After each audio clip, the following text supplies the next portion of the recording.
नहमदुहु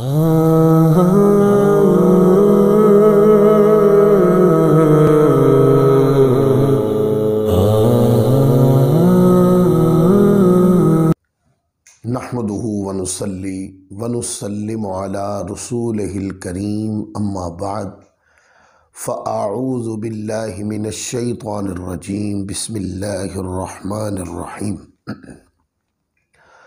या साहिबल जमाल व या सय्यदल बशर मिन वजहिकल मुनीर लक़द नुव्विरल क़मर ला युमकिनुस सनाउ कमा कान हक़्क़ुहु बादस खुदा बुजुर्ग तुई क़िस्सा मुख्तसर व अहसनु मिन कलम तरक़त आइनी व अजमलु मिन कलम तलिद निसाउ खुलिक़त मुबर्रअम मिन कुल्लि ऐब कअन्नक क़द खुलिक़त कमा तशाउ बलगल उला बिकमालिही कशफ़द दुजा बिजमालिही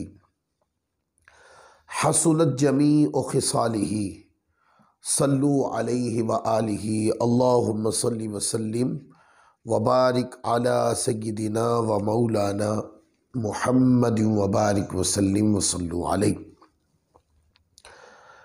आज मौजमुल औसत जिल्द अव्वल का हम 14वां दर्स मुलाहज़ा कर रहे हैं, यानी वज़ाहती पैगाम के साथ। और हमने अपने वज़ाहती पैगाम में उसलूब और तरतीब का तयन भी कर दिया था, तो उसको मलहूज़े ख़ातिर रखते हुए आज हम किताबुल इल्म के साथ हाजिर हैं। पहली जिल्द के अंदर किताबुल इल्म के बाब में जो पहली हदीस है वो हदीस नंबर 9 है, और इसके अंदर इल्म हासिल करना हर मुसलमान पर फ़र्ज़ है। इस मौजू को बयान किया गया, यानी इल्म दीन हासिल करना हर मुसलमान पर फ़र्ज़ है। इस मज़मून को अनस इब्न मालिक रज़ियल्लाहु ताला अन्हु रिवायत करते हैं। हुज़ूर अलैहिस्सलातु वस्सलाम ने इरशाद फरमाया, इल्म हासिल करना हर मुसलमान पर फ़र्ज़ है। अब इससे मुराद क्या है? इससे मुराद इल्म दीन है। इल्म दीन हासिल करना मुसलमान पर फ़र्ज़ है। जो जो अहकाम शरीयत मुसलमान पे फ़र्ज़ किए गए उनका इल्म हासिल करना भी फ़र्ज़ है। लिहाजा बाज़ लोगों में ये चीज़ रिवाज पजीर है, लोग दुनियावी इल्म की तरफ तो बहुत भाग दौड़ी करते हैं, बहुत कुछ बनना भी चाहते हैं, कभी इस बात पर गौर नहीं करते कि अल्लाह रब्बुल इज़्ज़त ने हमें मुसलमान बनाया, हम पर शरीयत नाजिल फरमाई, कुरान और कुरान के अहकाम और हदीस नबवी की सूरत में हम पर शरीयत मुहम्मदी सल्लल्लाहु अलैहि वसल्लम के अहकाम मौजूद हैं। उनमें कुछ फ़र्ज़ हैं, कुछ वाजिब हैं, कुछ सुन्नत मुअक्कदा है, कोई सुन्नत गैर मुअक्कदा है, मुस्तहब्बात हैं, दीगर अहकाम है। तो देखें, जो अल्लाह ताला ने चीज़ फ़र्ज़ की है उसका इल्म हासिल करना, जिससे उस फ़र्ज़ की अदायगी हो जाए, उतना इल्म हासिल करना कम अज़ कम फ़र्ज़ है। लिहाजा पहले लोग तो मस्जिदों में जाकर बाकायदा, पुराने वक्तों में लोग जाकर बैठते, कुछ न कुछ इल्म पढ़ते, लेकिन अब लोग बहुत ज़्यादा तेज़ी से इल्म दीन से दूर हो रहे हैं। तो जहाँ पर दुनियावी इल्म हासिल करना ये मुसलमान पे फ़र्ज़ नहीं है। फ़र्ज़ का माना कि शरीयत के तनाजुर में जैसे कोई चीज़ फ़र्ज़ होती है ना, ये फ़र्ज़ नहीं है। फ़र्ज़ आप पर इल्म दीन हासिल करना है। लिहाजा जो चीज़ फ़र्ज़ है उसको हम तर्क कर चुके, और जो चीज़ फ़र्ज़ नहीं है हम उसकी तरफ भाग दौड़ी कर रहे हैं। इसमें ये पैगाम है। फिर इल्म के बाब में हदीस नंबर 96 के अंदर भी बयान आया, और उसमें उन हुफ़ाज़ किराम की अफजलियत की बात की गई कि जो मेहनत और मुशक्क़त के साथ कुरान मजीद हिफ्ज़ करते और दुनिया से अपने आप को काटते हैं, दीन की खातिर अपना वक्त देते हैं और अल्लाह ताला का कुरान पढ़ते हैं, हिफ्ज़ कर लेते हैं, यानी याद कर लेते हैं, उनके बारे में है कि क़यामत वाले दिन जो उनको इज्जत दी जाएगी तो रिवायत है, हज़रत अबू हुरैरा रज़ियल्लाहु ताला अन्हु की हदीस है, फरमाते हैं कि जो शख्स, आका अलैहिस्सलाम का फरमान नकल करते हैं, हुजूर ने फरमाया जो शख्स अपने बच्चे को दुनिया में कुरान सिखाता है, क़यामत के दिन उसके बाप को जन्नत के अंदर ऐसा ताज पहनाया जाएगा कि जन्नती लोग उसको इसी बात से पहचानेंगे कि उस आदमी को ये ताज इसलिए दिया गया कि उसने दुनिया के अंदर अपने बच्चे को कुरान की तालीम दी थी। अब ये मौका है हर सरपरस्त के लिए, अपने बच्चों को कुरान पाक सीखने सिखाने के हलकों में भेजें, कुरान पाक याद करने के हलकों में, कुरान मजीद के हलाल और हराम के मुताबिक जिंदगी बसर करने वाले हलकों में भेजें। और जहां पर आपने अपने ऊपर खुद ही से जरूरी करार दे रखा है कि दुनियावी तालीम हासिल करनी चाहिए, क्योंकि उससे रोजी रोटी व बचता है ना, इसलिए उस तरफ तवज्जो बहुत ज़्यादा जाती है। और इल्म दीन हासिल करना, कुरान सीखना सिखाना, ये तो दीनी फरीज़ा है, लिहाजा इसको अपनाएं। और जो वालिदैन कुरान मजीद सिखाते हैं अपनी औलाद को, क़यामत वाले दिन उनको इज्जत का ताज पहनाया जाएगा और लोग इससे पहचानेंगे कि हाँ ये वो हैं जिनको ताज पहनाया गया है, इन्होंने अपने बच्चों को इल्म दीन सिखाया था, यानी कुरान की तालीम दी थी, कुरान हिफ्ज करवाया था, कुरान याद करवाया था, कुरान की तालीमात सिखाई थी। तो इनके बच्चों की कुरान पाक की तालीम हासिल करने की बुनियाद पर अल्लाह ताला ने इनको ये अजर दिया है। फिर आगे चले, इल्म के बाब में जिल्द नंबर 1 में तीसरी हदीस जो है वो हदीस नंबर 267 है। इसके अंदर हदीस वो है जिसको तुम जानते पहचानते हो, यानी कि जो मारूफ है, जो रिवायत की गई है, उसको हदीस कहते हैं। आका का फरमान, हुजूर अलैहिस्सलाम का कौल फेल या मुस्तफ़ा की तकरीर, यानी कोई काम हुजूर के सामने हुआ, आका अलैहिस्सलाम ने मना नहीं किया, ये हदीस है। फिर क्या है, सहाबाए किराम ने हुजूर अलैहिस्सलाम से वो रिवायत की और आगे ताबईन को रिवायत की। फिर ताबईन के दौर के अंदर ये लिखी जानी शुरू हो गई थी। लिखी जानी शुरू तो सहाबाए किराम के दौर में ही हो गई थी। ताबईन के दौर में बाकायदा किताबी सूरत में आने लग गई कि जो सिगार ताबईन थे, जैसे इमाम आदम अबू हनीफा रहमतुल्लाह अलैह, उन्होंने इसको बाकायदा किताबों में लिख कर, और इमाम आदम अबू हनीफा रहमतुल्लाह अलैह ने तो इसकी बाकायदा तालीम पढ़ाना शुरू कर दी थी। तो यानी इस इल्म को मुदव्वन करना शुरू कर दिया था। तो हज़रत मौला कायनात अली मुर्तज़ा रज़ियल्लाहु ताला अन्हु फरमाते हैं कि आका अलैहिस्सलाम ने इरशाद फरमाया कि हदीस वो है जिसको तुम पहचानते हो। अब पहचानते हो कैसे? यानी कि वो फरमाने रसूल है, ये बात तुम अब पहचानेंगे कैसे? पहचानेंगे ऐसे कि वो हदीस है, उससे ऊपर उसकी सनद है। और सनद क्या है? सनदी वो मुत्तकी, वो नेक और मुतकिन लोग, वो लोग जो इल्म दीन पर अपने वक्त में साहिबाने इल्म थे और हदीसें याद करते थे, हदीसें रिवायत करते थे, हदीसें किसी से रिवायत करके लिखते थे और फिर लिखी को याद करते थे, फिर किसी और को आगे रिवायत करते थे। यानी कि तुम हदीस को जानते हो, उसकी पूरी सनद को जानते हो और तुम्हें ये यकीन है कि ये इन रुवात से सही सनद के साथ ये मुस्तफ़ा की हदीस है। ये तीसरी हदीस थी इस बाब में। और चौथी हदीस, ये हुफ़ाज़ाने किराम जो है उनकी लिए है ये हदीस कि जो कुरान पाक हिफ्ज़ कर लेते हैं, याद करते हैं, उनको ये तंबीह की गई। हज़रत अब्दुल्ला बिन उमर रज़ियल्लाहु ताला अन्हु का ये कौल है, इरशाद फरमाया कि हाफिज़ कुरान जब कुरान पाक को मुसलसल पढ़ता है और दिन रात इसको याद करता है, इसकी मिसाल उस ऊँट की तरह है जिसको बांध दिया गया हो कि ऊँट का मालिक जब तक उसकी मुकम्मल निगहदाश्त करता है तो ऊँट उसके पास मौजूद रहता है, और अगर उसकी रस्सी को खोल दें तो वो ऊँट चला जाता है। इसी तरह हाफिज़ कुरान है कि अगर वो कुरान पाक को पढ़ना छोड़ दे तो उसका कुरान भी उसके सीने से निकल जाता है। अब ये हदीस पाक यहाँ पर जो लफ्ज़ है साहिबुल कुरान, उलमा ने इससे हाफिज़ कुरान मुराद लिया, क्योंकि दोहराने का जो ताल्लुक है वो हाफिज़ कुरान से है। नाजरा खां जो है वो अगर कुरान पाक पढ़ ले, पढ़ने के बाद ना भी दोहराए तो कुरान मजीद उसको भूलता नहीं है। हालांकि दोहराता नहीं है, दोहराना चाहिए। नाजरा खां हो कोई हाफिज कुरान हो, उसको कुरान पाक दोहराना चाहिए। लेकिन अगर देखें कोई बंदा नाजरा कुरान पाक एक बार देख के पढ़ ले, उसके कवायद और ज़वाबित उसूल के साथ देख के पढ़ ले और इस फन को जान जाए कि इबारत को किस तरह पढ़ना है, अब उसके बाद वो ना भी दोहराए तो कुरान पाक उसको भूलता नहीं। तो इसलिए मैं यहाँ साहिबुल कुरान का माना बताने के लिए कि यहाँ साहिबुल कुरान से मुराद हुफ़ाज़ाने किराम है, क्योंकि वो जब तक तकरार न करते रहे कुरान मजीद उनको भूलने का अंदेशा है और उनके ऊपर लाजिम है कि वो उसकी तकरार करते रहे। अगर वो तकरार करते रहे फिर तो कुरान पाक उनको याद रहता है। लिहाजा ये हदीस पाक, बाज लोग कहते हैं कि हुफ़ाज़ किराम की शान में कोई हदीस नहीं है, ये फितना इस दौर का है दोस्तों।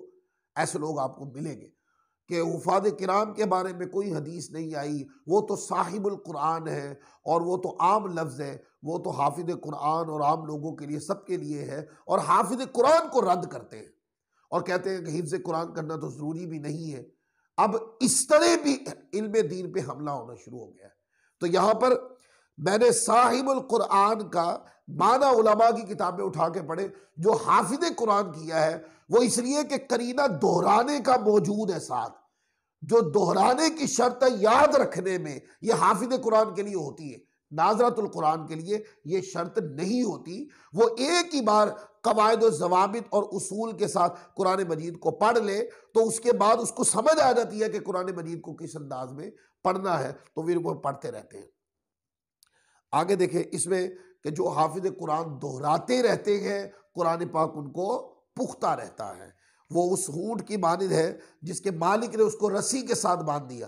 तो वो हाफिज जो कुरान पाक पढ़ता है और पढ़ने के बाद फिर याद रखता है, फिर दोहराता रहता है, उसने ऐसे है अपने इल्म को मजबूत कर लिया। वो दोहरा दोहरा कर कुरान मजीद को हमेशा अपने सीने में बंद रखता है। फिर आगे देखें, अगली जो हदीस है वो हदीस नंबर 314 है, जो इल्म के बाब में जिल्द नंबर 1 में आई। इसके अंदर जिसने कुरान करीम का एक हरफ भी पढ़ा उसके लिए एक नेकी लिख दी जाती है। इस रिवायत को हजरत औफ बिन मालिक अशजई रहमत रदियल्लाहु ताला अन्हु ने रिवायत किया। हुज़ूर अलैहिस्सलाम का ये फरमान है कि जो कुरान मजीद का एक हरफ पढ़ता है उसको एक नेकी मिलती है। फिर आगे देखें, इसी तरह की एक रिवायत इससे बिल्कुल अगली 315 रिवायत है। 315 रिवायत के अंदर हजरत ज़ैद बिन साबित कुरान मजीद लिखा करते थे, क्योंकि उनकी ड्यूटी लगी थी। वो तफ्तीश भी करते थे, जो आयतें उनके पास आती थी उनको मिलाते थे और तरतीब के मुताबिक उसको मुसहफ में दर्ज करते थे। तो हजरत ज़ैद बिन साबित रज़ियल्लाहु ताला अन्हु फरमाते हैं कि मैं कुरान लिखा करता था। इसके बाद फिर वो पूरी हदीस है जो पीछे बयान की गई है। आगे देखें, हदीस नंबर 430 जिल्द नंबर 1 में, यह भी इल्म के बाब में आई है। इसके अंदर यह है इसका मजमून कि आका अलैहिस्सलाम ने इरशाद फरमाया, जब उम्मत के आखिर में आने वाले लोग अपने से पहलों पर लानत करें तो जिसके पास कुछ भी इल्म हो वो अपना इल्म जाहिर करे, क्योंकि उन हालात में इल्म को छुपाने वाला ऐसा ही समझा जाएगा जैसे मोहम्मद सल्लल्लाहु अलैहि वसल्लम पर नाजिल होने वाली चीज़ का इनकार करने वाला। यानी कि ऐसे लोग आ जाएंगे कि जो इल्म दीन का इनकार करेंगे और अपने से पहले साहिबान इल्म जो गुजर चुके, जिन्होंने दीन की खिदमत सर अंजाम दी, वो उनको गाली निकालेंगे, उन पर लानत करेंगे। आजकल क्या ये फितना मौजूद नहीं है? ये आप यूट्यूब के ऊपर देखते हैं, मिर्जा मोहम्मद अली जेलमी के नाम से एक ऐसा शख्स जो कभी इल्म दीन कभी पढ़ने मदरसे गया नहीं, उसने किताब में किस फन से पढ़ी जाती है वो भी नहीं कभी की। उसका टोटल इन्हिसार उर्दू कुतुब के अंदर है और उर्दू किताबों में एक दूसरे पे तानो तशरीह वो अपनी जिम्मेदारी समझता है। और जो पुराने बुजुर्गान दीन जिन्होंने दीन मतीन की खिदमत की, दीन पर लिटरेचर लिखा और दीन के इल्म को महफूज किया और सदियों ये मेहनतें काम आती रही और इल्म दीन हम तक पहुंचा, वो उन बुजुर्गान दीन को बाबा कहकर रद्द करने की कोशिश करते हैं यानी कि उन पे लान तान आम आदत है और लोग उनको सुनते हैं। जो लोग उनको सुनते हैं और वो उनके सामने पुराने बुजुर्गान दीन जो इल्म दीन की खिदमत कर गए, जिन्होंने अपने दौर में इल्म दीन को तहफ़्फ़ुज़ देने के लिए कुतुब लिखी, हदीसें रिवायत की, अपने दौर में इल्म दीन के लिए दूर दराज के सफर किए, वो बरसरे मिंबर बैठकर उनको बाबे भी कहता है और गाली भी देता है। ये सब लोगों ने सुना है। क्या वो लोग ये हदीस पाक सुन ले और हो सके तो अपनी इस्लाह करें। हमेशा दोस्तों ये बात ज़हन में रख लें, जब भी कभी, अब ये हदीस पाक से ये बात आपको बता दी कि आका अलैहिस्सलाम ने फरमाया कि जब उम्मत के आखिर में, अब ये आखिरी है, अब आइल वाले तो गुजर गए, अब हम दूसरी समत में हैं, कहा कि जो उम्मत के आखिर में आने वाले लोग अपने से पहलों पर लानत करें। अब पहले वाले कौन है? पहले वाले इमाम आज़म अबू हनीफा है, इमाम मालिक है, इमाम शाफई है, इमाम अहमद बिन हम्बल है, ताबईन बुजुर्गान दीन है, सहाबाए किराम है, और उसके बाद फिर साहिबान सियासता है, फिर उसके बाद आइम्मा हदीस है, फिर मुफस्सिरीन है, शारहीन है, मुहद्दिसीन है, मुदक्किकीन है, साहिब उलूम जरह तादील है, वो जो सदियों के अंदर अपने अपने दौर में खिदमत करके चले गए। आज वो बंदा मिर्ज़ा मोहम्मद अली जेलमी वो अपनी मसनद पर बैठ के इन उलमा को गाली देता है, इनके इल्म को गाली देता है, इनकी खिदमत दीनी को गाली देता है, और हत्ता के जुबान में इतनी ज्यादा चर्ब बयानी है कि वो सहाबे किराम तक की ज़वात को गाली देता है। सहाबे किराम के बारे में ऐसे गैर मुहज़्ज़िबाना जुमले, आदतन ज़ौक़ ले लेकर मजे के साथ, खुशी के साथ बोलना, यानी कि सहाबे किराम के बारे में ये तासुर देना कि कई सहाबा ऐसे थे जो तुक्के से कलमा पढ़ लिया था। तो वो लोग देखे आज के दौर में जब भी किसी को पहले उलमा अहले सुन्नत जो हुजूर की सुन्नत और आका अलैहिस्सलाम के दिए अहकाम पर जिंदा रहे, जिन्होंने उस बुनियाद पर दीन मतीन की खिदमत की, आज कोई बंदा उनको गाली दे तो उसकी मजलिस से उठ जाने के लिए इतनी बात ही काफी है कि वो अपने से पहलों को गाली दे रहा है। और ये बात मैं अपनी तरफ से नहीं बयान कर रहा हूं, मेरे हदीस पाक पढ़ी है इसके ऊपर। इमाम तबरानी रहमतुल्लाह अलैह ने 430 नंबर हदीस रिवायत की है, जिसको हजरत जाबिर रदियल्लाहु ताला अन्हु ने रिवायत किया है। आका ने फरमाया कि आखिरी वक्त में, यानी कि दूसरी मेरी उम्मत का जब दूसरा वक्त शुरू हो जाए, उम्मत के आखिर में आने वाले लोग जब पहलों पे लानत करने लग जाए, तो फरमाया कि तो जिसके पास कुछ भी इल्म हो उसको चाहिए वो जाहिर करे और पहले लोगों पर जिन पे लान तान की जा रही है उनका दिफा करे। लिहाजा सहाबा को गाली देने वाले, आइम्मा किराम को, शारहीन को, मुफस्सिरीन को, आइम्मा मुज्तहिदीन को, आइम्मा अरबा को गाली देने वाले वो लानत के मुस्तहिक हैं। और जो लोग इन आइम्मा के डिफेंस करते हैं, जो लोग हैं, वो तमाम आइम्मा जो हैं वो आका अलैहिस्सलाम की बारगाह में, हुजूर की बारगाह से इज्जत दिए गए हैं। आका अलैहिस्सलाम की तालीम दी हुई वो काम जो ना हुजूर की सुन्नत को अदा कर रहे हैं, आका अलैहिस्सलाम ने जो हुक्मन फरमाया था। लिहाजा तंबीह ये है, जब भी कभी किसी को देखें कि वो बुजुर्गान दीन को गाली दे रहा है, जिन्होंने दीनी खिदमत सर अंजाम दी, दोस्तों उसकी इल्म और तहकीक को मत देखें। जिसकी जुबान में हया नहीं है वो आपको कभी भी हया नहीं सिखा सकता। जो अपने से बड़ों का अदब नहीं कर सकता वो आपको बड़ों का बाअदब कैसे बनाएगा, जबकि बड़ों का अदब वाजिब करार दिया गया दीन में।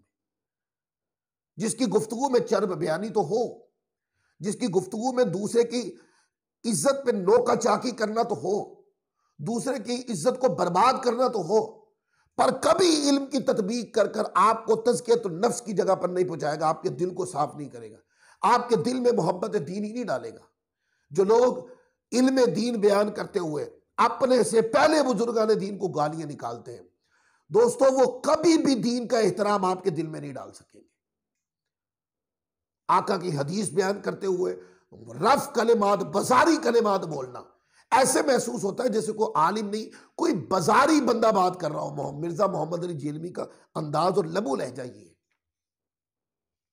लिहाजा हदीस पढ़ी, अब किसी बंदे ने इस्लाह लेनी हो तो हदीस काफी है, और अगर किसी बंदे ने इस्लाह करनी ही नहीं अपनी, ठीक है, तो वो फिर जाए उसके साथ, वो भी जहन्नुम में जाए और आप भी। फिर आगे देखें, अगली जो हदीस है वो हदीस नंबर 848 है। 848 में जो फरमान है वो ये है कि इल्म को लिख के कैद करने की तरफ इशारा है। आका अलैहिस्सलाम ने इरशाद फरमाया, इसको अब्दुल्ला बिन अम्र बिन आस रदियल्लाहु ताला अन्हु फरमाते हैं, रसूलुल्लाह सल्लल्लाहु अलैहि वसल्लम ने इरशाद फरमाया, इल्म को कैद कर लिया करो। मैंने पूछा कैसे? आका अलैहिस्सलाम आपने फरमाया कि लिख कर, यानी इल्म को लिख कर कैद कर लो। जब आप इल्म को लिख के कैद कर लेते हैं तो फिर आप उसको बार बार अगर भूल जाए तो देख के दोबारा याद कर सकते हैं। इसलिए यहाँ जब उलमा बयान करते हैं, असातिज़ा सबक पढ़ाते हैं, तो आप देखते हैं कि जो तिलमीज़ होते हैं और शागिर्द जो होते हैं वो लिखते हैं असातिज़ा की गुफ्तगू को, असातिज़ा किराम के लेक्चर को, उनके दर्स को, उनके बयान को लिखा जाता है। वो किस लिए लिखा जाता है? ताकि अगर उन बयान के दौरान कोई चीज़ महव हो जाए ज़हन से तो वो देख कर याद कर ली जाए और देखा हुआ पढ़ के बार बार पढ़ के इल्म को ज़हन में पुख्ता किया जा सके। तो ये तरगीब हदीस पाक के अंदर है कि हुज़ूर अलैहिस्सलाम ने फरमाया कि इल्म को लिख कर क्या करें, इल्म को लिख कर कैद कर लें। तो दोस्तों ये आज इसी मुकाम पर मैं दर्स को ख़त्म कर रहा हूँ। ये जिल्द नंबर 1 मोजमुल औसत तबरानी, इसकी जिल्द नंबर 1 में जितनी भी इल्म के बाब में हदीसें थी वो आज हमने पढ़ ली है। इंशाअल्लाह किसी और बाब में, यानी किताबुल जनाइज़ या किसी और बाब के तनाजुर में इंशाअल्लाह अज़्ज़ा वजल फिर हाजिर होंगे। अल्लाह ताला हम सबको अमल की तौफीक अता फरमाए। वमा अलैना इल्लल बलागुल मुबीन।